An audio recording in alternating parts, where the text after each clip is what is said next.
It's all going to zero against Bitcoin. It's going up forever.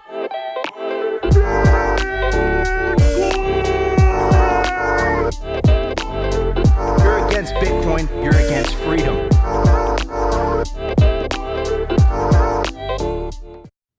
Yo, welcome to another episode of Simply Bitcoin Live, your number one source for the peaceful Bitcoin revolution, breaking news, culture, and manic warfare. We'll be your guide through the separation of money and state. Ladies and gentlemen, welcome to the most watched daily Bitcoin live show on YouTube, Rumble, and X. And of course, I'm talking about Simply Bitcoin. Strap in because it's going to be a great show. Another look, it seems like you guys like these. I'll be honest with you. So we have notable figures. We have Martin. I can't pronounce his name. He's got a funky last name. But we have Martin Shkreli, who said, quote, "I think there's a 75% chance of BTC being $1 million by year end." And of course, we have Samson Mow saying the same thing. And what I got to say about that is in terms of like percentage returns, it's really not that crazy if you look at the previous cycles. In 2017, the price ran up from 1K to 20K. If you go all the way back to 2016 to the end of 2017, it was way more than 20K. Now, of course, the law of big numbers come into play. It's a lot harder for Bitcoin to double at $70,000 than it was for Bitcoin to double at $1,000. So it's definitely something to take into account. But that's also something that people like Samson Mow, people like Adam Back are saying like, no, like throw the law of diminishing returns out the window. And because that's one of the narratives of this cycle is kind of the law of diminishing returns will kick in. And, the Bitcoin price tends to do the exact opposite of what everyone thinks it's going to do.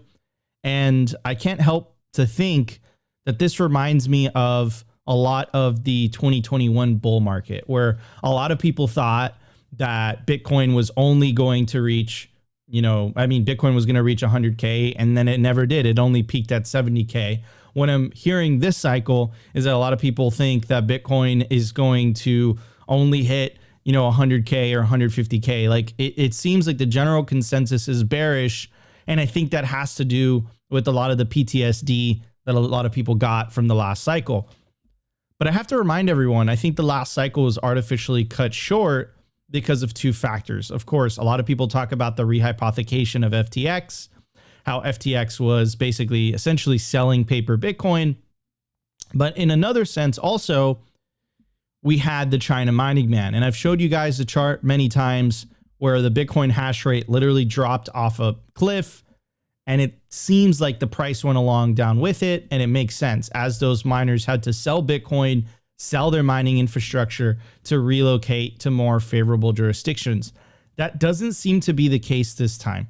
Obviously, we know that the majority of mining is happening in Texas. It's happening in the US, much friendlier jurisdiction, not yet a totalitarian country like China, like communist China. So do I think that there'll be a ban? I mean, anything is possible, but I think the likelihood is dramatically increased.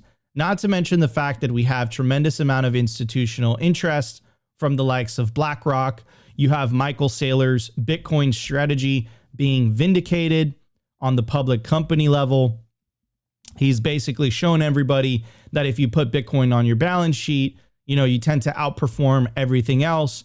And of course, on the nation state level, Opti and I just got back from El Salvador. Nayib Bukele's Bitcoin strategy of buying 1 Bitcoin a day since the bottom, he's been vindicated as well. Michael Saylor's break-even price was about 31K, and El Salvador's break-even price was about 41K. So both of them, on the nation-state level, on the public company level, both have been vindicated. And I got to mention Tesla. Tesla's a little bit of a sleeper. Tesla almost has 10,000 Bitcoin. They've almost 2x their investment. So multiple public companies have proven that the Bitcoin strategy is working. And if history is to repeat itself and Bitcoin follows the patterns of the previous cycles, the party tends to begin after the halving. So this bull market, if history were to repeat itself, hasn't even started yet. That's something that I personally believe as well. But again, that's when you're kind of getting into speculation territory. Is it speculation though? It's infinity divided by 21 million. If demand stays exactly the same, you know, the halving ensures that supply shock. You know, a lot of people are saying that that supply shock is being diminished, you know, because the halving rewards are not the same. That's still a tremendous amount of sell pressure. Like regardless, like, you know, the fact that it's being cut from, I think it's like 6.25 to half of that, 3.125 or something like that. I think it's still like a lot of sell pressure is being taken off. I know a lot of people are saying that's not the case. I got into Bitcoin through mining. I tend to believe that the halving still plays a huge role and the halving is not priced in. Also, Jack Mahler's chiming into something that we've been talking about on Simply Bitcoin a lot, this theme of the differences between how El Salvador is doing things and how the rest of the world is doing things. Specifically, he's talking about the United States of America, and he has about a 3-minute rant on that particular topic. In other news also, this is something that we covered as soon as Nayib Bukele decided to make the Bitcoin reserves of El Salvador public by posting the address.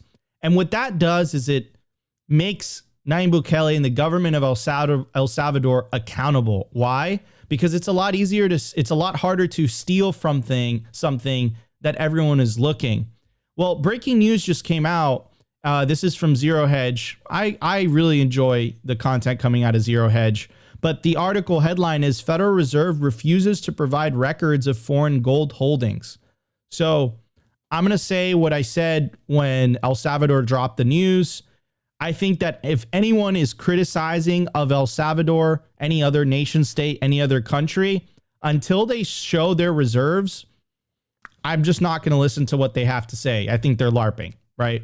So we're going to dive deep into that. It's going to be a great show. We also have an awesome guest on today's show as well, but I'm going to bring up my legendary co-host, the Optimus Fields, the one who has been rejected officially by Miss El Salvador. And how you doing, Opti? I'm never going to live that one down. Man, I'm doing great. Life's great. And actually, on another point, I love that Bitcoin's dipping and it's at like 69K and we're like $1 million Bitcoin by the end of the year. Bitcoiners are so bull-tarded. I absolutely love it. Cracks me up every single time. And one thing's for sure, number goes up forever, Laura. So here we are. Just keep stacking. This is the way. But I'm interested to hear Nico's take on this. Anyways, let's bring in our guest today. We got Aaron. We were talking with him behind the scenes and gauging whether he's a Zoomer because he's got this baby face here. But that's besides the point. A Michigan Bitcoiner who built an epic website that I think you guys will love. It's called bitcoinerfreelance.com. I repeat, bitcoinerfreelance.com, guys. So we got a bunch of good topics for you guys in the culture. And we'll talk about the project that he's working on and some other projects that he's affiliated with. But Aaron, how you doing this morning? I'm doing great. It's good to see you guys look like you're doing well as well. We're alive, bro. The sun's up. Bitcoin blocks are coming in. Life is good. Opti has steaks. So I got steaks. I was prepping some steaks before the show.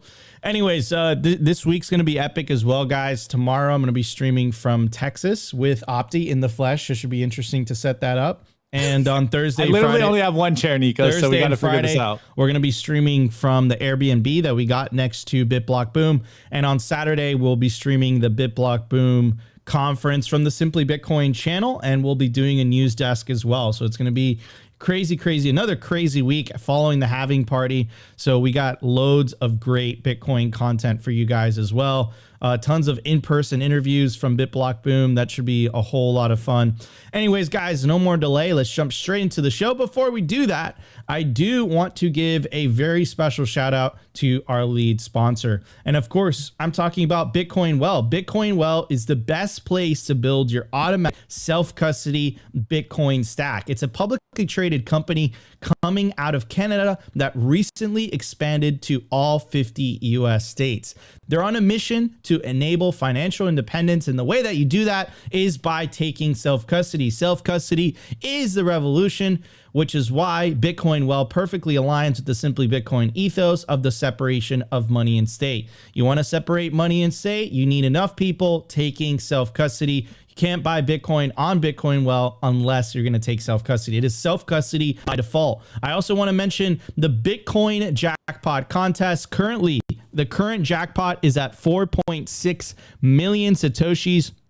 Hopefully it gets to 5 million Satoshis by the halving. The way that you enter is you go to bitcoinwell.com/contest and you sign up to the on-ramp. If you're already an existing user, you go to the reward section.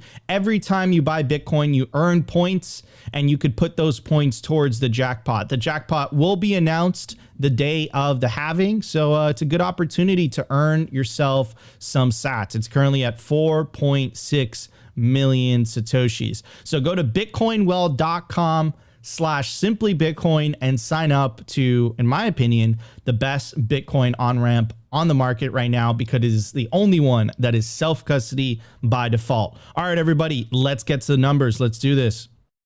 The Bitcoin numbers. Is your Bitcoin in cold storage really secure? Is your seed phrase really secure? Stamp Seed's do-it-yourself kit has everything you need to hammer your seed words into commercial-grade titanium plates instead of just writing them on paper.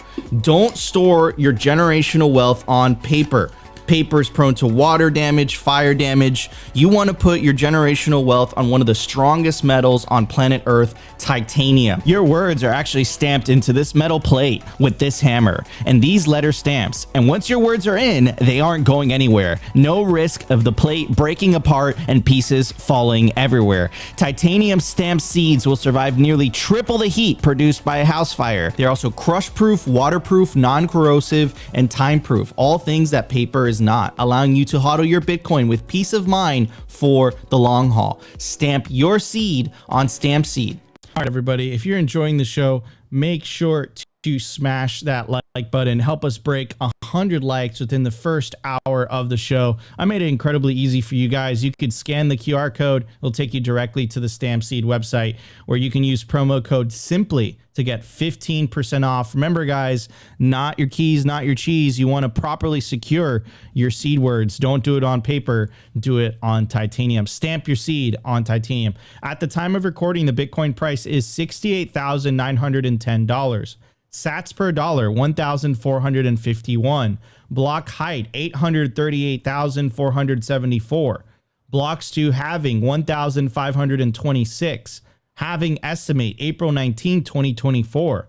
Total Lightning Network capacity, 4,356 Bitcoin.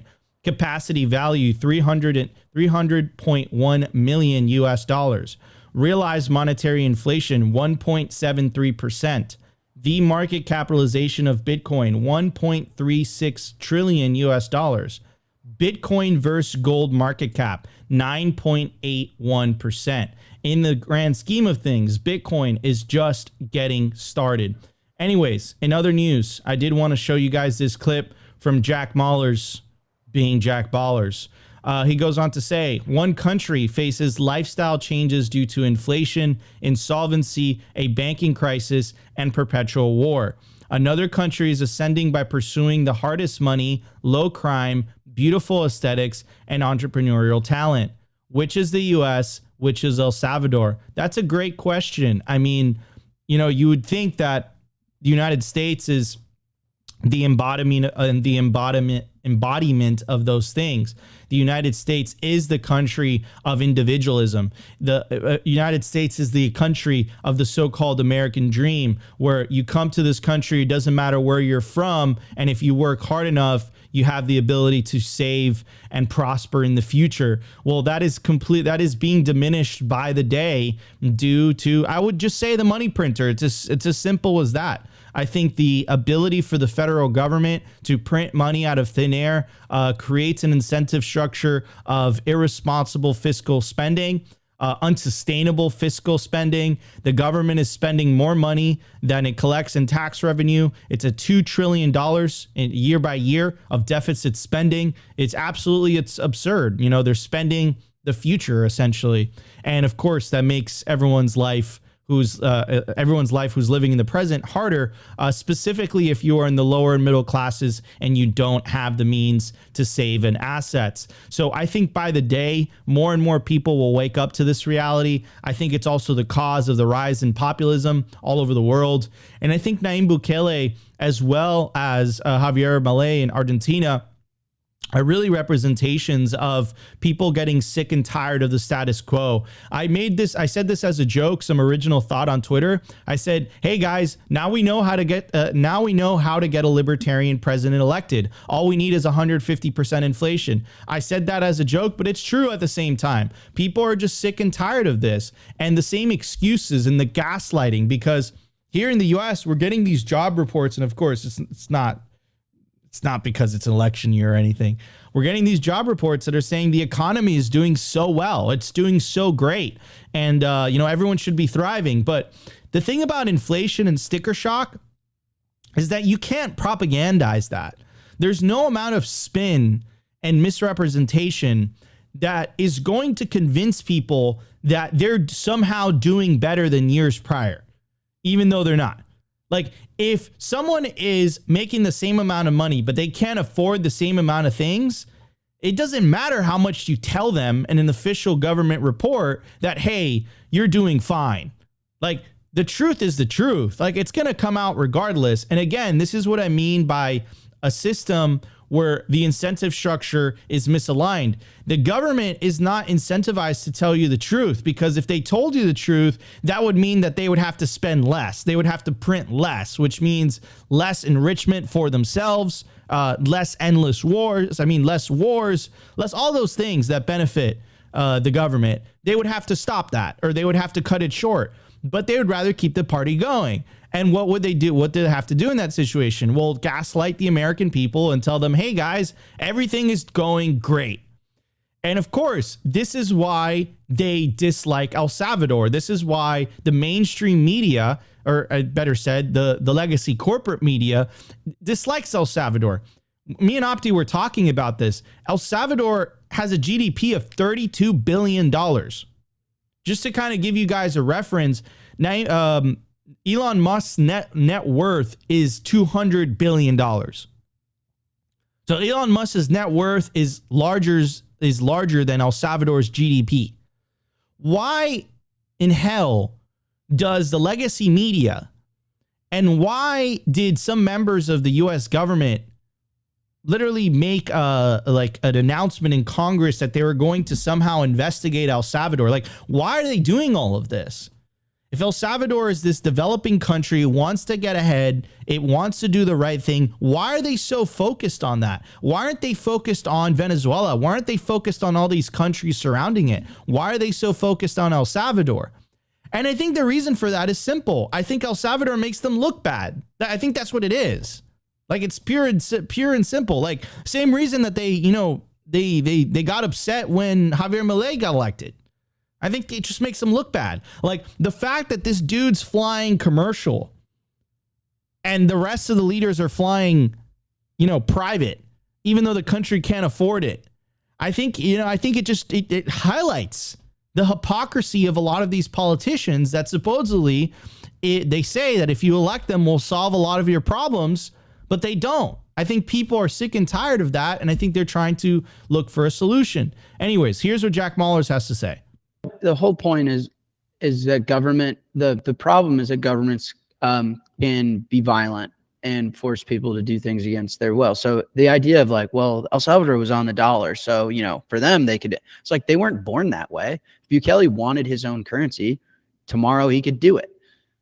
So to me, it's the idea. He said, I'm gonna adopt hard money and forgive my role in controlling monetary supply and money within my population. I'm going to be very tough on crime. I'm going to lean into aesthetics of my country. He's leaned very much into the volcano, the beach side, and I'm going to recruit talent. Hard money, no crime, aesthetics, talent.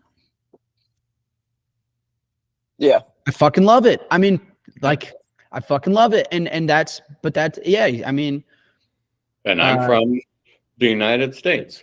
Insolvency, bank lines, election year, Putin's price hikes, supply chain.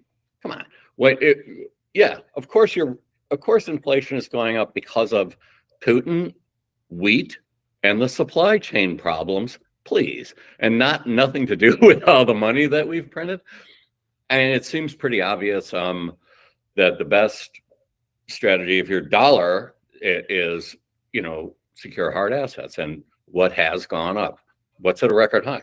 Gold, real estate, Bitcoin, right? Everything that's got a scarcity argument. I just think Bitcoin's the better option of those.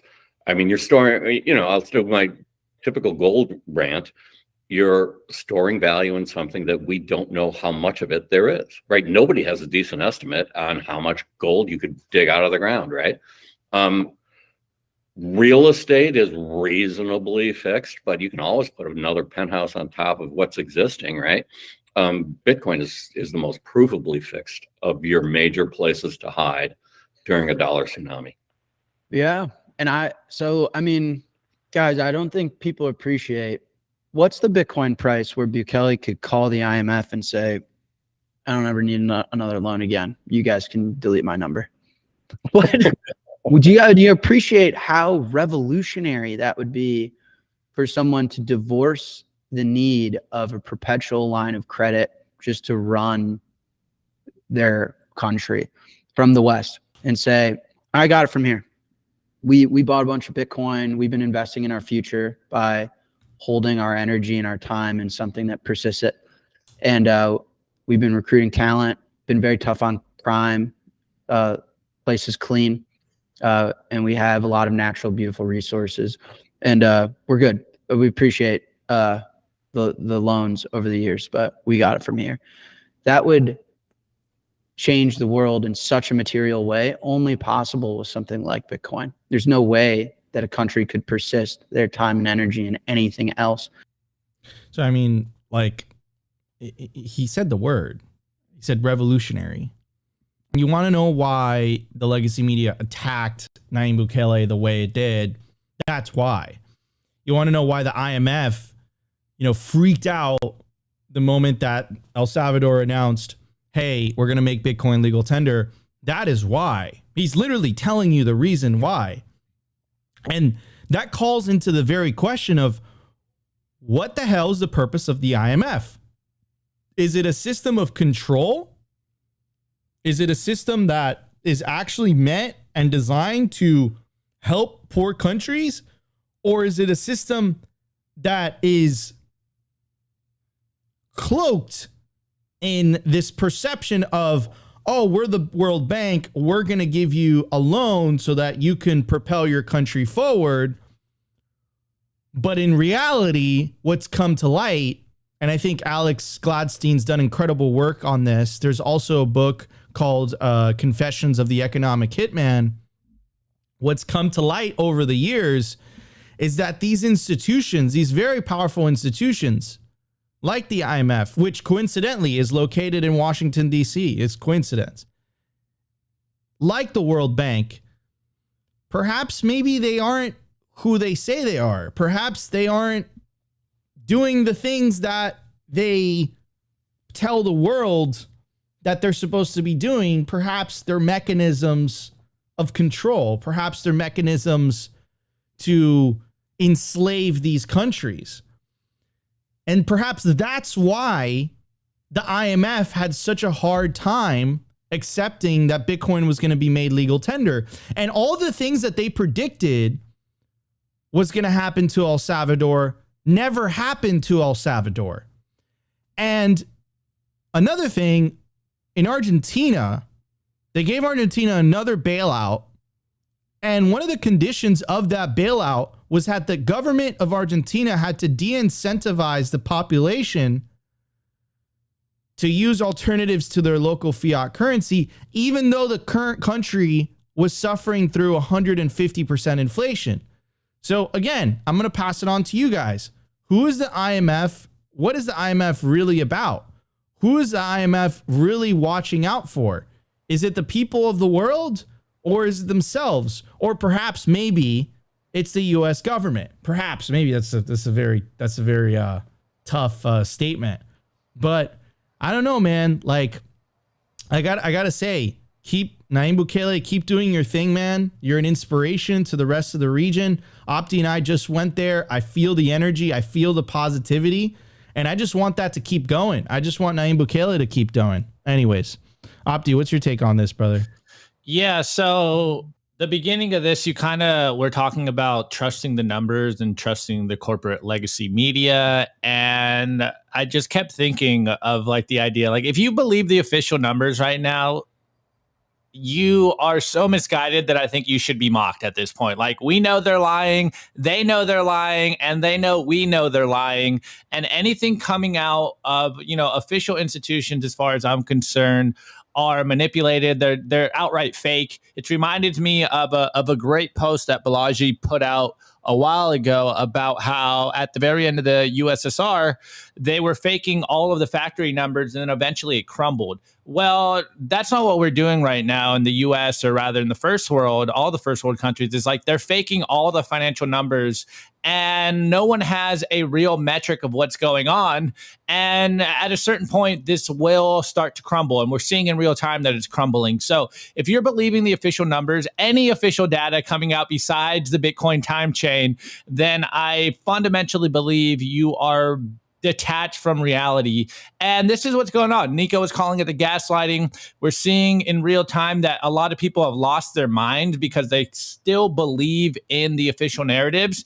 And yet Bitcoiners are the ones that have completely unplugged from their propaganda, see the truth of the matter going on, understand the game being played, and they obviously do not want people to be awake, to be informed. Hence why, me, a public school student in America is barely above an 80 IQ, is because, we don't know what's actually going on. I get trolled all the time because I don't know any other country besides America. I jokingly say as like a meme, it's like America is the only country that matters, but that's just my own American brainwashing. But really, if you believe the official institutional lies, then you fundamentally don't know what's going on. And then to Jack Mallers' point, and I love that. I'm pretty sure he's kind of quoting Max Kaiser, because I think he said something similar yesterday and we brought it on the show. But historically, we know that when a country either adopts a hard money standard or is on a hard money standard, that their countries start to improve. They start to prosper. They start to innovate. They start to build things that last. And what are we doing here? What is basically every country in the world doing for the last 100 years is they're literally building on paper foundations, aka fiat monies. And we're starting to see the cracks in the system. We're starting to see that people are unplugging from the system. They're starting to look for alternatives. And, Nico, you asked a rhetorical question. What good is the IMF? And someone said, I'd have to look up exactly what they were quoting, but we're on the same. Yeah, look, we have Briggs. He goes, international monetary funds. We have Zaza International Mischief Foundation, and before they posted, I came up with International Mafia Facilitators, because it's like a contract with the mafia. Take our money and do what we have to do, and that's what the IMF and that's what the world banks are doing.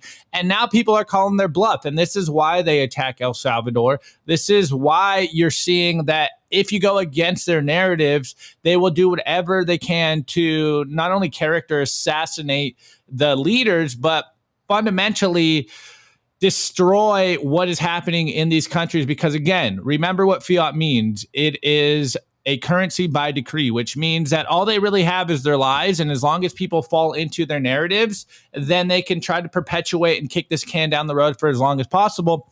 But Bitcoiners are calling their bluff. Rather, Satoshi called their bluff when he created Bitcoin. And for the last 15 years, we're seeing that people are waking up to building on a hard money standard, opting out of the fiat games, not saving and melting ice cubes, not building on paper foundations, and trying to acquire as much capital as possible, provide as much value as possible. And of course, the people in power do not like it. And that's what we're seeing right now. This is why you cannot listen to anything coming out from the legacy corporate media, is because they are not incentivized to tell you the truth. They're literally incentivized to lie to you so that you get gaslit into whatever the current narrative is. And that's what we're seeing. Anyways, Aaron, what's your thoughts on this? Yeah, I mean, you hit the nail on the head, right? So like the IMF is essentially just a group of loan sharks that get a country indebted to them, which basically like the debtor is a slave to the lender, right? So they're trying to enslave entire countries at a time. Then they impose these rules on you. You have to, you have to go environmentally, you have to do solar or whatever you have to do. Like you can't burn coal, you can't drill for oil, all these things which like are actually really, really productive and boost GDP and help you pay back the loan, right? So they just want to control, right, and be enslave essentially countries through debt, and that's the whole point of fiat anyway. So fiat is, like you said, fiat's by decree, and fiat money is a debt-based system, and so it's the same game being played out everywhere, where it's like you use our dollars, suddenly you are in debt to us, and then the United States can just print as many dollars as they want, and basically we end up in a situation where we've got to export all these dollars. And then the United States can just buy things from other countries essentially for free. So and this game is rapidly accelerating. El Salvador is trying to opt out. So they're saying we're moving in the direction of a hard money standard where you actually have to earn the dollars that you want to spend instead of just printing them, or essentially just, taxing them through force from actually productive people. And it's this whole force that takes resources from productive people that know what they're doing, know how to allocate resources and provide value to other people in the economy, and then allocates them to the unproductive class, who then spends them, which, by the way, they don't know how to spend those dollars because they weren't smart enough to earn them in the first place. So yeah, the United States has got this massive unfair advantage in that we can just print dollars and buy whatever we want from the third world. And El Salvador they're just opting out. So Bitcoin it's the opt-out answer. So people ask me who are you voting for in the elections? Well, there's option A, option B, and then option C is opt out. And I say, well, Bitcoin is the opt out. And it's the checkbox on the ballot that is invisible. And you've got to see Bitcoin in it, to be able to use it. So El Salvador is opting out. It's just a matter of time until other countries take the same route. 100%. Yeah, 100%. Man, Bitcoin Zoomers are the best. Yeah, bro. They're just you guys are savage. I mean, is he a Zoomer though? Let's not dox him, but he's a millennial Zoomer. It's a millennial Zoomer. Wow, Zoomer what a boomer. combo! What a combo! Wow, what a combo. Anyways, yeah, bro, completely on point, 100%. I hope I hope Nayib Bukele keeps doing what Nayib Bukele has been doing. Like I said, inspiration for the entire region. I do want to give it out to our merch. Guys, get it while supplies drop. While supplies last. We teamed up with Bitcoin artist Asanoa, and we have all these different variations. So the Peaceful Bitcoin Revolution t-shirt, Peaceful Bitcoin Revolution woman's tank. We got the Bitcoin gold pill. We got the gold Bitcoin snapback. We got the gold Bitcoin dad hat. So yeah, get yours. If you stack Bitcoin first, but if you guys want to support the show, check out this merch drop. And of course, you can scan the QR code or check the link in the video description. All right, everybody, let's hit the news. The Daily News. I want to give a shout out to our sponsor, Foundation Devices. It's self-custody done right. They built a premium grade hardware wallet called Passport right here in the US. It's fully open source and verifiable. It's the most intuitive Bitcoin wallet designed with a UX reminiscent of a simple feature phone. So you will know how to navigate it and use it the moment you pick it up. Get your Bitcoin off exchanges and into your own hands in just a few minutes. Experience the peace of mind that comes with taking ownership of your own keys. After a massive sellout during Bitcoin Miami 2023, the Passport is back in stock at foundationdevices.com. Bitcoin only, open source verifiable, completely air-gapped security model, gorgeous design craft, premium grade materials. If you're thinking about getting your Bitcoin off exchanges, this is the one for you. Check out the Passport link in the show notes below to learn more. All right, everybody. I made it easy for you guys. You could scan the QR code on your screen. It will take you directly to the Foundation Devices website where you guys can get yourself a Passport hardware wallet. Remember, guys, not your keys, not your cheese. You want to take self-custody. Get yourself a Passport by Foundation Devices. All right, everybody, let's get to news today. So we have Martin Shkreli. I can never pronounce his name. I think it's Shkreli. But this was posted on April 1st, 2024. And he says, I think there's a 75% chance of BTC being 1 million by year end. I can't talk about the thesis, but that's it. My prediction. And Anyways, someone responded and says if BTC hit 1 million by end of year, then that would mean we reached a systemic collapse of fiat confidence and likely the worst recession/depression anyone alive has experienced. Retail FOMO/ETFs alone can't drive a top like that over the short of a duration. I went on to say, not necessarily though. Someone said, man, you need to make better April Fool's jokes. Some people might believe that. And he went on to say, it's not a joke. Someone else questioned if there's another April Fool's, and he didn't. Anyways, so that's one talk. That's one take. This is someone who, of course, he served jail time, but he also a very successful entrepreneur. He's built massive companies. So just something to think about. Also, of course, we have the Samson Mow prediction as well. Samson has been extremely vocal about this. I have a clip from the What Bitcoin Did podcast with Peter McCormack. And of course, Peter McCormack asked Samson Mow about this. What's really interesting, though, is that Peter McCormack even dropped some of his what he anticipates Bitcoin to be at the end of 2025. And for anyone who's new to Bitcoin, Bitcoin tends to follow these patterns of it tends to peak about 12 to 18 months after the halving. So around 2025 is if Bitcoin follows its previous history, that's usually when Bitcoin tends to peak. And then in 2026, it's a bear market. Now, is it going to continue to follow that pattern now that the ETFs are involved? And of course, these halvings are having less and less an effect. I don't know. No one knows the future, but I thought this was a really interesting conversation, and then we'll get some more data. So let's check out what Peter and Samson Mow had to say. This year, next year, because I did an interview yesterday, 2 days ago with Checkmate, the Glassnode guy. Me and Danny, we all did a bet at the end, a 100k Sats bet, and mine was by the end of 25. I went for a top of 380. Danny went 250. I think Checkmate went 200. So we're all. I mean, I'm a third of yours there. All right, give me a thesis. The thesis is so many things. I mean, the whole setup we have right now is perfect for a run-up. You have demand far outstripping supply, and supply about to be cut. Halving is in a month and change. Yeah.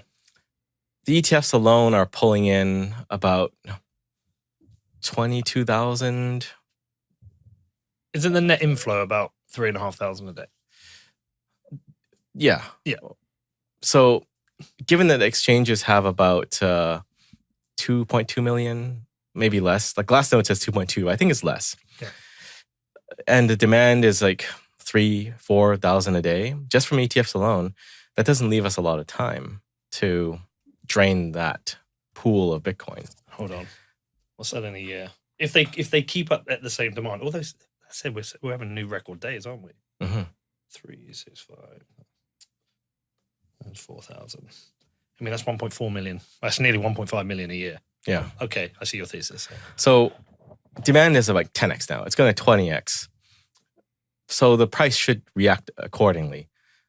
Even if that doesn't happen, you have the concept of the Veblen effect and the Veblen threshold, which What's the Veblen effect? Veblen is the Veblen. Veblen goods are what were theorized. Like a luxury good is valuable because it is valuable. Okay. But I just twisted it a bit and call it the Veblen effect. But as Bitcoin becomes more valuable, it just becomes more desired because it is valuable. And there's a threshold at which you cross. I think that threshold is probably parity with gold market cap, which is about $450,000 to $500,000 a coin. Okay. Once you cross that Veblen threshold, you start to demonetize gold because now this thing is gold. It's multi-trillion dollar, we're already trillion, but like 8 to 12 trillion dollar market cap. Then you start to eat into gold because people see it as equivalent to gold. It's the new gold. And I think the media narratives will say the same thing. That's an important threshold when we pass gold. That's at the point at which gold starts dropping and people start moving the value they stored in gold into Bitcoin. I think that's already happening for some as well. I think so. But it'll happen en masse when you outstrip gold. Rest in peace, Peter Schiff. All right, so I want to know what you guys think. In fact, I asked you guys last night when when I was thinking about what to make the next day's episode on. And a quick little refresh there. Wow, we got 100 votes in literally the last hour. And I said, how long will it take Bitcoin to reach $1 million per coin? 9% of you guys said 1 year. So only 9% of you guys agree with Samson Mow. 23% of you said 2 to 4 years. 34, this is the majority, think it's going to take 4 to 6 years for Bitcoin to reach $1 million per coin. 20% of you said 6 to 10 years. And 14% of you guys, the second smallest category, says 10 plus years. So very kind of interesting. A lot of people, are saying that $1 million by 2024 is a bit too bullish. By 2025, it's a bit too bullish. But still, what's 9 plus 23? That's 32%. It's not a small number, right? They have the, I can't help but to think, and again, this is not on purpose, but if you want to be a millionaire, they had one of the options. If you guys are way too old for that show, but one of the options, if people were kind of stuck in the questions, was, ask the crowd, and the crowd generally knew what the right answer is, and that goes to the wisdom of the crowds theory, right? So, the crowd generally thinks right now that it's going to take another 4 to 6 years for Bitcoin to reach $1 million per coin. I don't know about you, Doppy, but I'm okay with that. That sounds pretty nice. So anyways, I want to know what you guys think, especially what Samson was saying on Peter McCormack's, what Martin Shkreli was saying. I think I finally said his name right. Do you agree with the poll, which is currently live right now? If you go to the Simply Bitcoin YouTube channel, you go to the community section. The poll is currently live. And again, let's kind of break down a little bit of the math, right? So 2017, I think is, basically I'm class of 2016, Opti's class of 2017. So it was like our era. We remember that. That's the last time Bitcoin had an epic blow off top type of bull market. The 2021 one, I'm not going to lie, I think was a little bit of a letdown. Like I mentioned in the beginning of the show, I think it was artificially cut short because of the China mining ban, because of a lot of these factors, so to speak. But let's talk about it. So in 2017, Bitcoin went from $1,000 to $20,000 in 365 days, and that's about a 20x. So we have to take into account the law of big numbers. It's a lot harder for Bitcoin to go from 70K to 140K than it was for Bitcoin to go from 1K to 2K, just because it's a much bigger number, right? So we have to take that into account. However, we could still kind of talk about it, right? So the beginning of 2024, the price of Bitcoin was at 42,000. If Bitcoin were to 20x like in 2017, that would put the price of Bitcoin at 140K by the end of the year. Do I think that's going to happen? It's unlikely, in my opinion. 2020 again. How about if Bitcoin just did half of that? Well, 42K, 10x would be 420K. That would be poetic. The last one that I did, which is 42K times 5, puts it about 210K, right? And again, if you take into account, right, the law of big numbers, the fact that it takes Bitcoin a lot longer time to do these types of things, that kind of makes a little bit more sense in my opinion, right? So I don't know. At the end of the day, these are kind of influential people throwing out some kind of speculative things, and we've done episodes like this in the past, and it seems like you guys enjoy this types of content. So I think it makes for a good conversation. And not to mention the fact that you had some heavyweights in here. Of course, you have the famous Max Kaiser prediction of 220K. And of course, you have the Adam Back prediction of 100K by halving. I don't think that's going to come. Unless we hit 100K in 10 days, which would be absolutely epic. That would be quite a rip.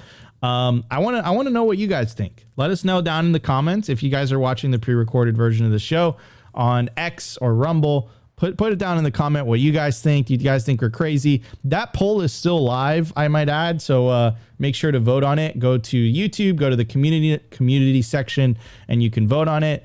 But I want to know what you think, Opti. I mean, I think it's too bullish, brother. I think, yeah, like Rave Elevator, $1 million God candle, the ultimate supply dump for paper hands. Don't fall for it. So yeah, I mean, what do you think, Opti? Are you gonna get a cougar once Bitcoin hits? Dude, 100K? hopefully get a cheetah in 2 years. This is life goals. No, one thing I do want to touch on before I give you guys my price predictions, or rather whether I think these price predictions are stupidly bullish. Samson Mow brought up Peter Schiff, and I'm pretty sure my numbers are correct. I saw this on Twitter yesterday, but apparently Peter Schiff's gold fund is literally at 0% returns from 10 years ago. Like, he hasn't made any money for his clients if they're hodling their gold for the last 10 years. Like, absolutely devastated. I don't know why we even talk about Peter Schiff anymore. You know, he's right on a lot of things in regards to like the libertarian Austrian economics thesis, but I think he's got sunk cost fallacy when it comes to gold. Anyways, one thing that I do want to mention before I go into my take on this, that 2K poll, Nico, it's statistically relevant in regards to legacy journalism. So, shouts out to everyone that comments on that. It looks like we can finally get some polls out here and actually, like, in seriousness, gauge on what is going on in the zeitgeist out there. So 2K votes. I'm pretty sure it's 2K votes as like what the general marker is for statistical relevance. It might be 2.5K. But absolutely statistically relevant polls. And I've been trolling on that idea for a long time because I do polls with like 100 responses. I'm like, statistically relevant, but 2K is actually statistically relevant data. Anyways, I think it's very interesting that the consensus is 4 to 6 years. Like, to me, that seems kind of reasonable. It's one cycle away to get to $1 million Bitcoin. And that doesn't even factor in the fact that maybe in the next 4 to 6 years, we will see some kind of catastrophic fiat debacle. That's just literally Bitcoin for the next 4 to 6 years. $1 million per Bitcoin seems pretty reasonable to me. So, $1 million Bitcoin by next cycle sounds pretty plausible in my opinion. And of course, price predictions are fun. We all like to get bullish. We all like to speculate. But I find it interesting that in reality, at least as far as I kind of think about it, like, the fiat price doesn't matter. What really matters here is you guys accumulating as much Bitcoin as possible. We know historically that fiat currencies are always doomed. They will fail eventually. This is what happens when you use a paper currency. This is what happens with world reserve currency status. It usually lasts, I think fiat currencies only last around like 50 to 70 years, and world reserve currency is roughly around 250 years. So either way, we're hitting those timelines. So there is only one alternative. Rather, there is no alternative. It is Bitcoin. You want to hold some Bitcoin because we know this will happen. Eventually, fiat currencies will fail.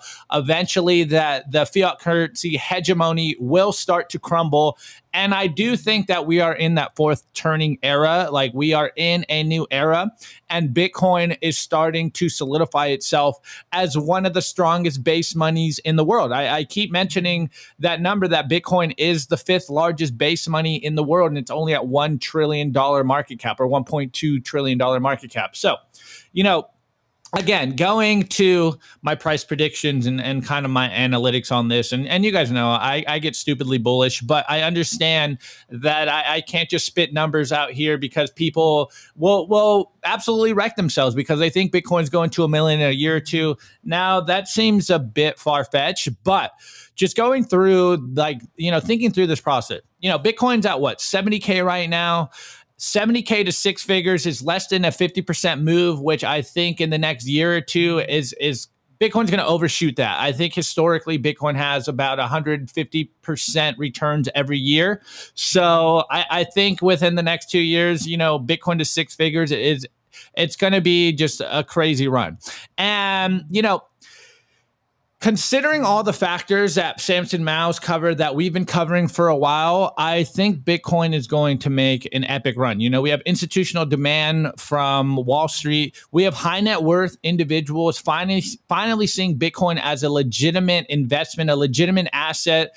You know, so we're going to have to work on them as understanding it as money. But, you know, once BlackRock has basically, quote unquote, gave Bitcoin legitimacy, all the high net worth individuals out there now have to take an honest look at Bitcoin, and they don't move quickly. So I'm sure a lot of people are still doing their due diligence. And once they finally take that leap, they're not going to be doing what we do and stack, you know, $100 a week. They're going to be stacking like millions to multiple millions of dollars in just, you know, fiat capitulation moves. So once those light bulb moments come off for these high net worth individuals, they're going to be buying Bitcoin at like $100 million chunks at a time. And I don't think we fully can wrap our minds around the idea of a finite money, a finite asset that is Bitcoin.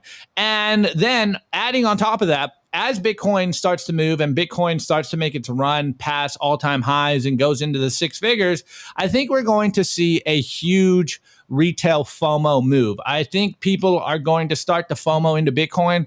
One thing I've learned throughout my time in Bitcoin is people love to buy Bitcoin when the price starts running, and then they get terrified when it drops. And I'm always like, if you love Bitcoin when it's at all-time highs, you should love it when it's at all-time lows, or rather, you know, when it's doing its dip. Like, nothing has fundamentally changed in Bitcoin.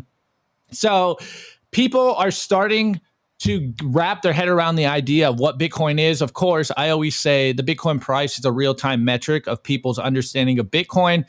And I think Bitcoin at 70K is totally undervalued. I think Bitcoin even under six figures is totally undervalued. And so again, I also jokingly say that I love to counter trade Bitcoin Twitter. Just it's kind of like my trolley thing. So, you know, if we're getting stupidly bullish at 1 mil right now and reminded what happened at 100K we all were thinking it's going to go to 100K and it only went to 70K. So if everyone's saying $1 million Bitcoin by this year or next year, then I'm going to just go with, okay, 700K Bitcoin. No math behind this. All right, we're going to take Opti off air. We explicitly don't do price predictions on I'm Simply trolling, Bitcoin. but hey, I'm counter trading. Anyways, anyway, but it seems like you guys enjoy this content. So if you guys enjoy the content, we make more type of this content. If you guys don't enjoy this type of content, please let us know down in the comments, because after all, we try to make our audience happy. Anyways, Aaron, what's your take on this, man? Is this just a bunch of hopium? I mean, you have some, again, like, we don't speculate ourselves on Simply Bitcoin, but every time you have notable, respectable figures in the Bitcoin community, of course, like Samson Mow, and I don't know, but Martin Shkreli, I mean, this is someone who is, you know, successful. Obviously, he's had his legal problems, but, you know, when he says some types of things like that, you know, I think it's important to take notice sometimes. I think looking away is I wouldn't call it idiotic, but let's say it wouldn't be wise. I think it's important to take all of these things into consideration. So I want to know what the Zoomer millennial thinks. What are your thoughts on this, Aaron? You know, is this pure hopium? Are these numbers nonsense? I can't look. The law of big numbers is real, right? It's a lot harder for Bitcoin to double at 68,000 than it was for Bitcoin to double at 1K. I don't see why it's hard. I mean, I think. Am I missing something? Oh, I think it's you've got to hit the things really start to take off in the S curve of adoption. So basically, that's the point where things start to go vertical. I mean, every technology that's been adopted over the last 100 years has this kind of like slow phase of early adopters. We're kind of leaving that right now, especially with the ETFs. I think the ETFs signal the end of the early adopters. And then you kind of go into the vertical part where you go from 10% to 90% adoption on a technology. I think Bitcoin is going to hit that at some point. So, $1 million, if not this cycle, the next cycle. And there's tons of things that kind of indicate that as well. So like currently we're kind of entering a left shifted Bitcoin bull market. So we're entering into new all-time highs before the halving, which is something that hasn't happened before. We've also got, unprecedented money printing, and that money has to go somewhere. A lot of it sloshing around in the stock market, but it makes sense that with this escape valve of money out of the stock market, essentially into the ETFs, proxy into Bitcoin, right? That at some point we're going to go into this vertical sort of adoption phase. So yeah, 1 million Bitcoin isn't that crazy.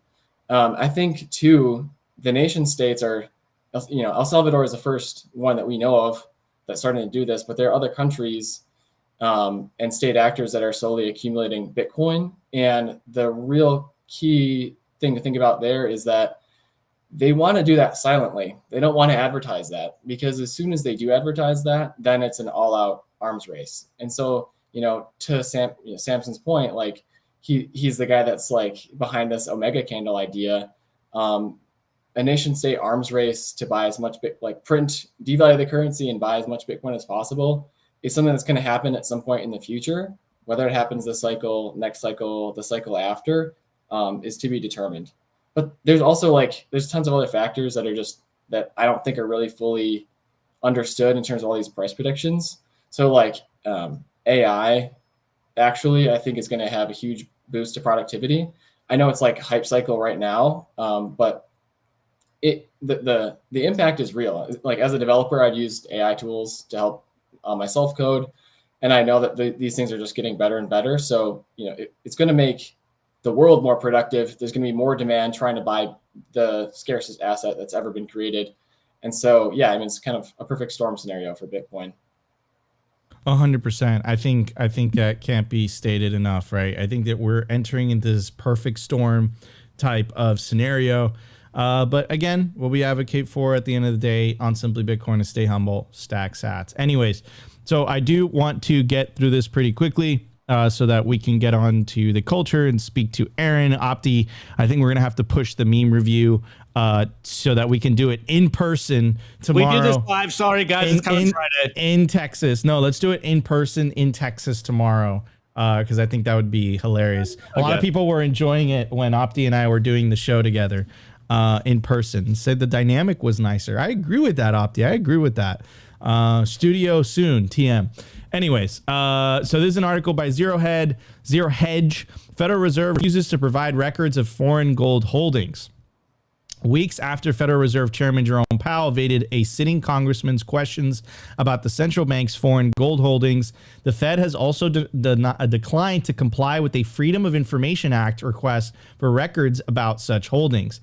The Federal Reserve's lack of transparency comes amidst reports that countries are removing their gold and other assets from the U.S. in the wake of the unprecedented Western sanctions imposed on Russia over its invasion of Ukraine. According to a 2023 Invesco survey, a, quote, substantial percentage of central banks expressed concerns about how the U.S. and its allies froze nearly half of Russia's $650 billion gold and forex reserves. Representative Alex Mooney asked Powell about the matter in a December letter, only to have the Fed chair respond last month with evasive non-answers, telling him that the Federal Reserve does not own gold, but holds it as a custodian for other entities, a fact that the congressman presumably already knew. Following Powell's evasive response, Headline USA filed a Freedom of Information Act request with the Fed for records reflecting how much gold the Federal Reserve Bank of New York currently holds in its vaults, as well as records reflecting the ownership stake that each of the Federal Reserve Bank's central bank / government clients have in that gold. The Freedom of Information Act request also sought records about the Fed's gold holdings prior to Russia's February 2022 invasion of Ukraine. However, the Federal Reserve denied the FOIA request on Wednesday. Quote, board staff consulted with staff at the Federal Reserve Bank of New York and have been advised that such records, if they exist, would be Reserve Bank records and consequently not subject to the board's rules regarding availability of information. The Federal Reserve said that the publication could take its request to the New York Fed, however, that the institution isn't subject to the Freedom of Information Act. So if it's not, I'm confused. So it's not a federal agency? Then why is it called Federal Reserve? Headline USA is working on an appeal. Meanwhile, sound money advocates are blasting the Fed's lack of transparency. They're just passing the buck to the New York Fed. The FRB could obtain the data from the New York Fed if it wanted to, to, and then could share it with you if it wanted to. The Fed chairman has already essentially told Representative Moody that the Fed doesn't want to disclose the information. Okay. So we have that, right? We also know that the last time there was any types of pictures or like actual like recorded, like any type of recordings from the actual gold that supposedly is held in Fort Knox, which was explicitly built for the 6102 order when FDR made it illegal for Americans to hold gold bullion. The last time anyone saw any of that was in 1974. Apparently they hold audits every single year, but it's kind of like, here's what the audit is, kind of trust us. Take a look at their attitude when, you know, the Freedom of Information Act was literally designed literally after 9/11 so that government would disclose certain types of things that the government is doing, which again, it's supposed to be a government by the people for the people. This is what Jack Mallers was saying earlier. This is what I said yesterday when we did the episode on Elon Musk and Brazil and the Twitter files and all that stuff. Like, if the government isn't even accountable to the people that it supposedly represents, the people that is supposedly funding that government, like, I mean, we have issues here, right? And I just want to compare and contrast, right? This is what the Federal Reserve is doing. This is what Nayib Bukele is doing. Now, I know it's not an apples to apples comparison because, you know, again, they're talking about foreign reserves. But what I got to say about that is like, bro, like, dude, like, look, like, okay, fine, quote unquote, foreign reserves. But they're not even doing this with their own reserves, right? And then compare and contrast that with what Nayib Bukele did in El Salvador when he took the vast majority of El Salvador's Bitcoin reserves and he made that address public, which allows anybody and anybody who is running a Bitcoin node. By the way, I recommend Start9. The discount code is in the video description. That's the one I personally run. It's absolutely badass. The Start9 server peer. Or you could use mempool, right? And you could use someone else's, you know, someone else's copy of the blockchain. And you could look up that address and it will show you El Salvador's gold reserves. I mean, sorry, Bitcoin reserves. Like for everyone to see. And then when they did that, it kind of led me to some realizations. First, I said the historical significance and geopolitical implications of President Bukele posting El Salvador's proofs of reserves can't be understated. Nothing will ever be the same. Everything just changed. I said, I will not take any other country's criticism of El Salvador seriously until they make their reserves fully transparent. We had a Bitcoin podcaster who asked, how so? And I said, it's obvious, like just use common sense. I said, it's a lot harder to steal things when everyone is looking. And then this leads me to the inevitable conclusion. If El Salvador can be transparent with their reserves, why can't the United States government? Why can't we see the gold? I'm going to say that again. Why can't we see the gold? Why are they having such a hard time? Like, why can't they see? Why can't we see the gold? Even with the Freedom of Information Act, even with whatever, why has the last time someone been able to visit Fort Knox? Why wasn't it in 1974? Is there really gold there? Or has it been spent? Where's the gold? That's what I got to say. Where's the gold? You know, so anyone who criticizes El Salvador on whatever they're doing, on whatever their, you know, decision process is and whatever, look at the obfuscation from apparently, you know, the government of the world, the government that everyone is supposed to be looking up to, the United States, right? I think they have to eat their words. And then one other observation is the law of unintended consequences. This is what happens when you weaponize money. They froze Russian assets after the war in Ukraine, whatever you think about that, right? But they froze Russian assets that weren't theirs because of political decisions that Russia made, whether you agree with it or disagree. Like at the end of the day, that has unintended consequences. When you weaponize money, don't blame other people to seek alternative money, and then especially don't get mad at them for seeking alternative money in the first place, right? And then I gotta say, Bitcoin's a one-way door, right? Once someone opts out to Bitcoin, which is censorship resistant, which is hard to confiscate, I mean, are you going to go back to political money? That's the question that I'm going to leave with you guys. Anyways, I'm going to pass it on to Aaron and then Opti. The only way to really have an audit that you can trust anything, right, is to have a third party do it. So obviously they'll never do that. You know, another U.S. government agency that continually fails their audits is the Pentagon. I mean, by like in the magnitude. Oh, I saw that today. Yeah, trillions of dollars, right? And this is like I don't know. Did another article come out? Like, it's a yearly thing for them. It's like a humiliation ritual, but it's probably they don't find it that humiliating. But it's just like, tap the sign. Like they keep failing. They will continually fail the audit. It's like obvious. And so yeah, like the gold. Who knows whether it's there or not? You can't trust any, non-third party audit anyways. It's probably not there, or they're probably paid off people that they need to pay off behind the scenes, and then they just can't admit it to the population. So the one thing that we can see is like the money supply, like M2 is just like you put it on a log chart and it's a straight line, right? So it's scaling in an exponential way, and it's something that we've got to really wrap our heads around.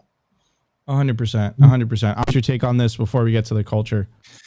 Yeah, well, if only there was a hard money that you can verify running a node. Where's my Fort Knox node? Because I don't trust them, and I'm trying to verify. And of course, they're literally doing the opposite of just trust us, bro. Like you don't have to verify that. Just trust us, bro. It's like don't verify, trust. Just trust. Just like trust us, bro. We got your best intentions in mind. The gold's there, bro. Like trust me. Like we got we stole it from you. And literally, we literally seized it from you. We gave you paper money in return, and when you're like, okay, you said you were going to hold on to this because you're the government, we can't even see it. Like, it's so crazy to me. Like, think about it. Like, where's the gold? Is it really there? Is it really there? I'm gonna double down, and forgive me guys for putting my tinfoil hat on, but the gold's not in Fort Knox. Okay, it's not there. It's hard to believe. It's not there. Let's be honest here, guys. Like, accept reality. It's not in Fort Knox. It's okay, guys. You don't have to trust them.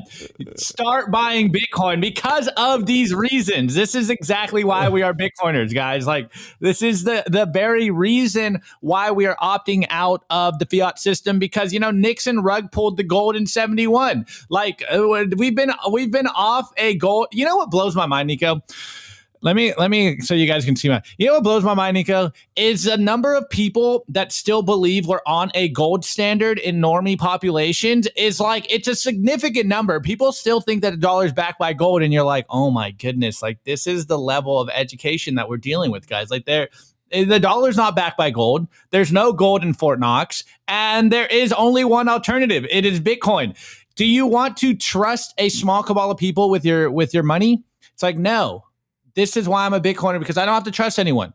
I run a node and I can verify what's going on in the monetary network. And the more of us that run nodes, that run the Bitcoin software, that participate in the Bitcoin network, the more there's transparency in what's going on with the money. And again, I say it all the time, it's always about the money. It will always be about the money.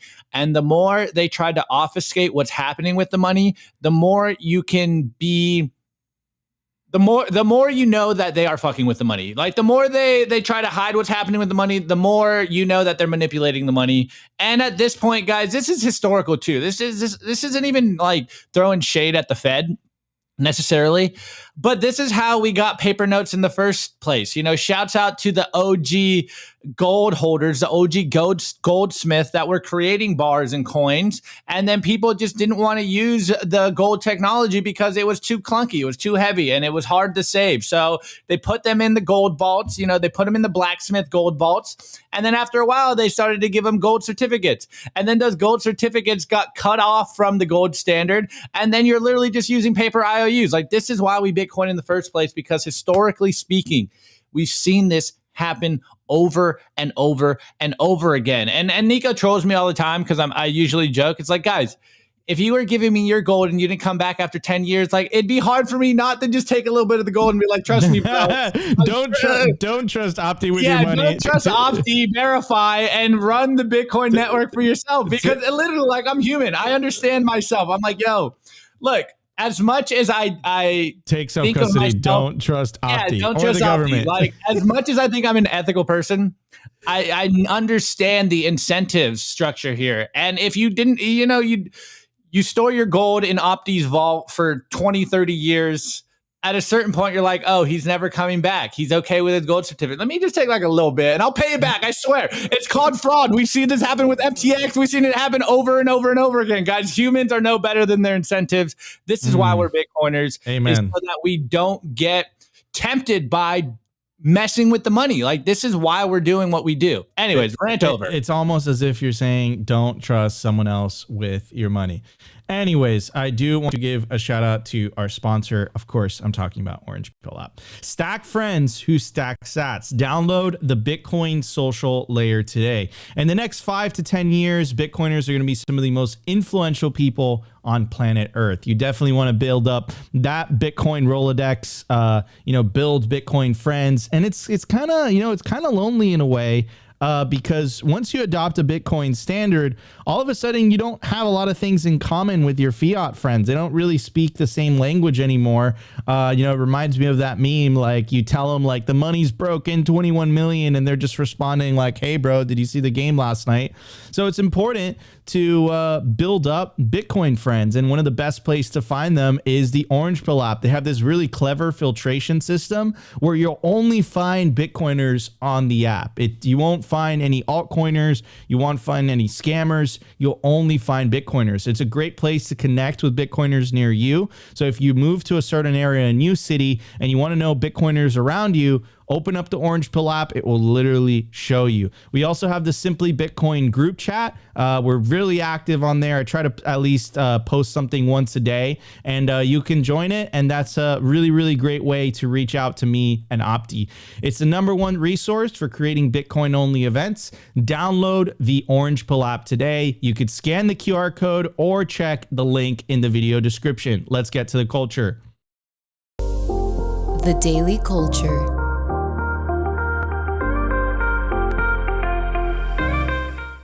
All right, everybody. I also want to give a shout out to our sponsor, Kaboom Racks. It is the most trusted place to buy, sell, and host mining equipment. Check out their racks today. You could do that by scanning the QR code or checking the link in the video description. It will take you directly to their Telegram marketplace where you can connect with a member of their sales team. They make purchasing their products easy and transparent. You could also sell your mining equipment with them. They have a huge network of domestic and international customers you could sell your equipment with. Guys, this is where I personally buy my Bitcoin mining ASICs. If you want to buy some ASICs, if you want to buy some mining equipment, check out Kaboom Racks today. Again, scan the QR code or check the link in the video description. Opti?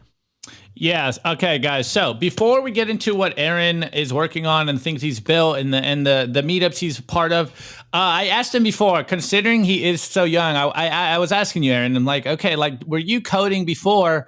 And I just want to start with the idea, because maybe there's some people out there that are, for some reason, just falling into Bitcoin, and they might have a computer science background. And I just mentioned and commented, like, it's so interesting that so many people that are computer science majors, that are part of computer science, fall into the shitcoin route. And you're like, oh, I can touch on that. So Aaron, why do so many computer science people get stuck in the shitcoin games? Why are they all shitcoiners?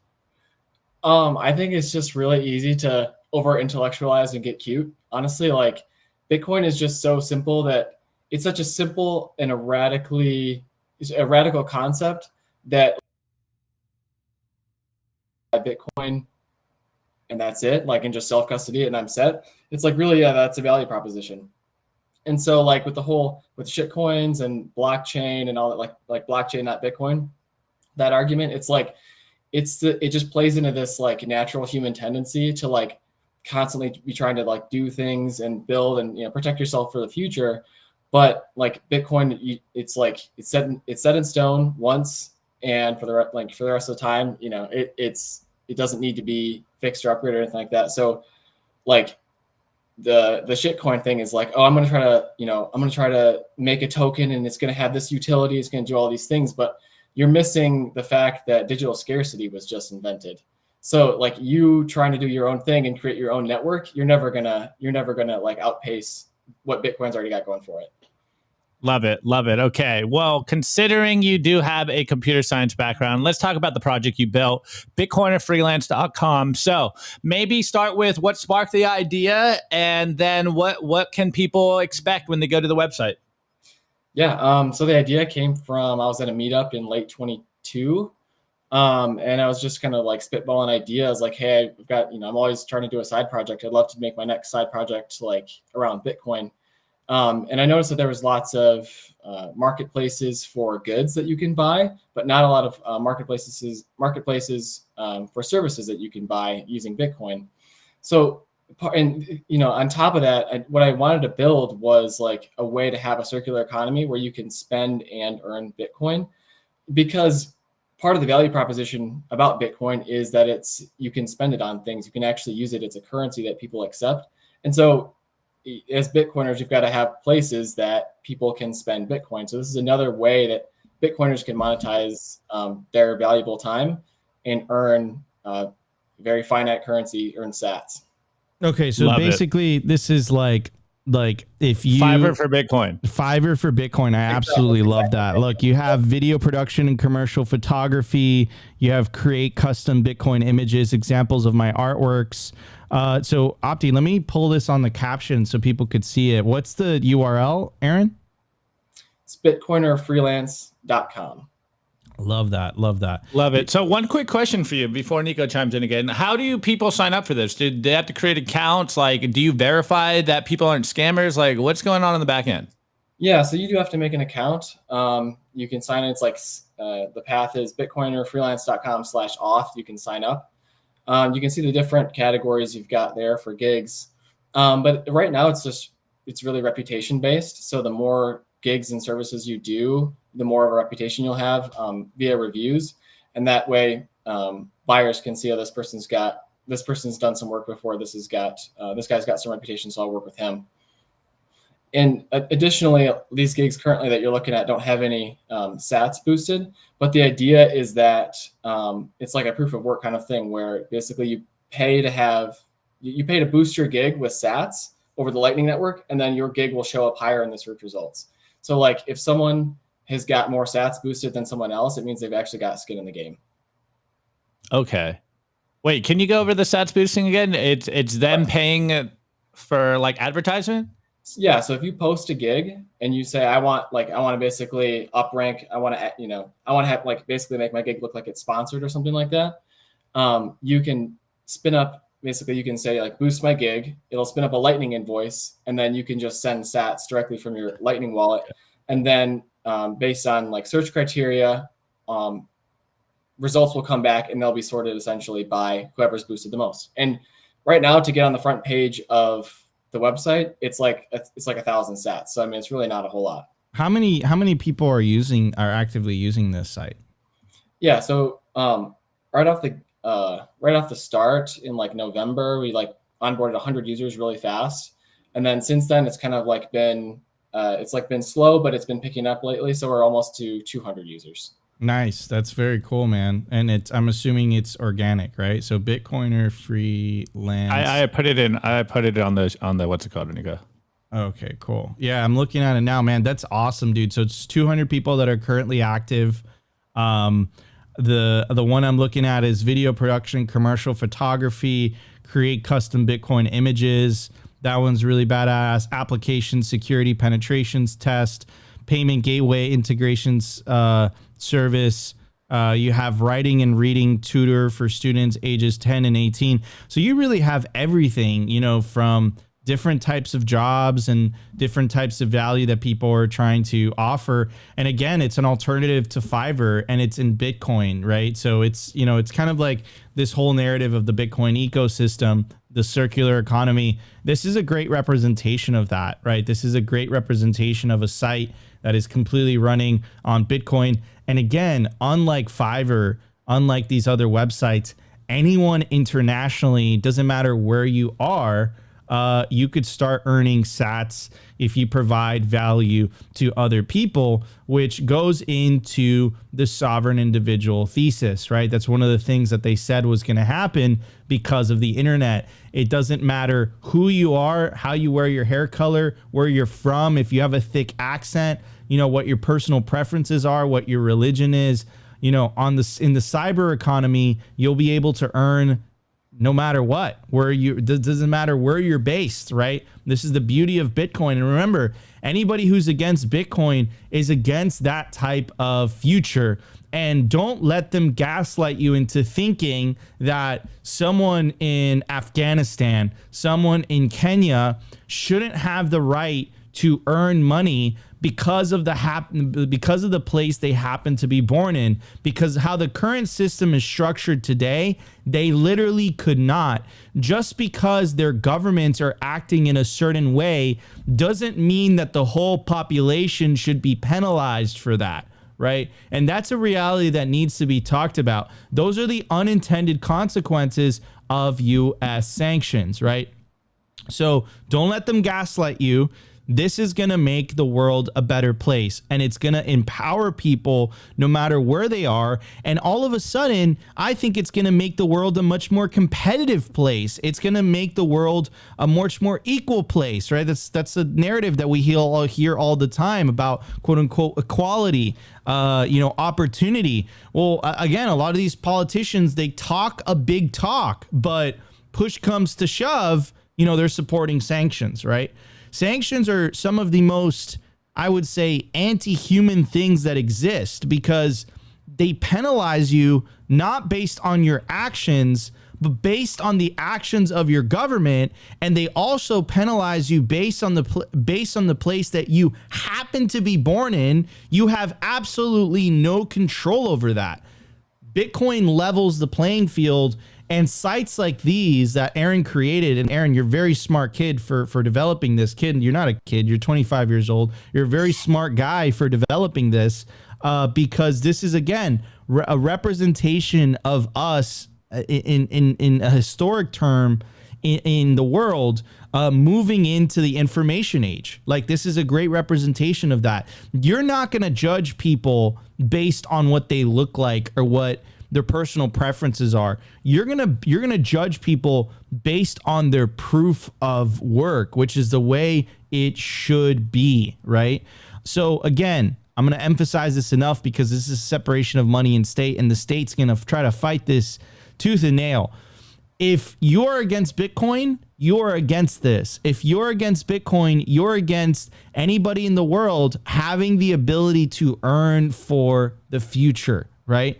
And I think that's fucked up. I think it's fucked up. I think it's really fucked up if we live in that type of world. This is about exporting the American dream worldwide. And this is what the separation of money and state, this is what the Bitcoin revolution is all about. So Aaron, appreciate you coming on today. Nico, one last thing. Aaron, I know you wanted to plug the Michigan Bitcoin meetup. So let's plug that right before we roll out. Yes. So there's 5 meetups going on in Michigan currently. Grand Rapids, Mid-Michigan, Ann Arbor, Detroit, Southwest Michigan. If you haven't gone to a meetup, I highly, highly, highly recommend in your state, find where the meetups are. Go on meetup.com, go on Twitter. They're advertised. They're all over the country. It's a really, it's a growing movement. And basically my experience going to meetups has just been really fantastic. I've met some incredible Bitcoiners, and my Bitcoin knowledge has just gone up exponentially just by being a part of the meetups and making these friendships and relationships with great people. Bitcoiners, the culture is amazing. And yeah, I just highly recommend check out a meetup in your local area if you haven't already. Beautiful. Let's go. All right, man. Well, we really appreciate you coming on the show today, and you spreading the sauce, and you spreading the sound money gospel, man. And, I hope that you join us again. And I'm really excited to see what types of projects you'll be working on in the future. So why don't you tell everybody, for our audio listeners, where they can find you on the interwebs? Yeah, so like I said earlier, websites, bitcoinerfreelance.com, Bitcoiner, like with ER, freelance.com. And then on Twitter, it's just Bitcoin Rippin'. Bitcoin Rippin'. Love that, man. Love that. Badass name, badass handle. All All right, Aaron, thank you so much for joining us. Really, really appreciate it. Opti, you as well. Guys, we will be streaming live from Texas tomorrow, from Dallas, Texas, from Opti's crib. We'll be doing the meme review in person, which I think is much more fitting. And we will be streaming from the Airbnb in Dallas on Thursday and Friday. We're going to have a variety of guests. We're going to have the whole Simply crew in person. We're going to have Adam O'Brien, founder and CEO of Bitcoin Well, with us. I think we're going to have Isabela Santos as well. We're going to have Rustin. We're going to have John. It's going to be great. And on Saturday, we're going to be live streaming the BitBlock Boom conference, and we're going to be doing the news desk as well. So we're going to be dropping tons of content for you guys, in-person interviews. I'm really, really excited. Anyways, guys, if you enjoyed today's show, smash the like button. Consider subscribing if we feel like we provided you value. There's about 1,420 of you watching live right now. So really smash that like button. Really helps with the algos. We love you all. We appreciate you. And we'll see you tomorrow live from Dallas, Texas. Peace out, everybody. Episode was brought to you by BitcoinWell.com, a Bitcoin-only platform on a mission to enable financial independence.